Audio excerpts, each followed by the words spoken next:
जीवन रे काहाकू केबे भी अति आपणार भाविबा ठीक नुहे, कारण अति आपणार ही दिने कष्टर कारण होई जाती।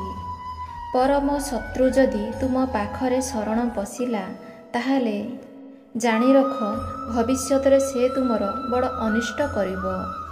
परिस्थितिर बाहाना देखाई संपर्क भांगुथुइबा लोक जीवन रे कदापि संपर्कर मूल्य बुझी पारेनी कि केबे मध्य शांति रे रही पारेनी। झुंटिबा परे दुनियार सबु किछि जिनिस भांगी थाए, किंतु जीवन ही एपरी झुंटिबा परे बहुत किछि शिक्षा दिए। यह सुंदर नीतिबाणीटी जदि आपनको हृदय को छुई थाए निहाती गोटिए लाइक एवं गोटिए कमेंट और निजर प्रियजनक निकट को शेयर मध्य करंतु एवं एहिपरि हृदय स्पर्शी नीतिबाणी देखिबा पई निहाती आम चैनल को सब्सक्राइब करंतु।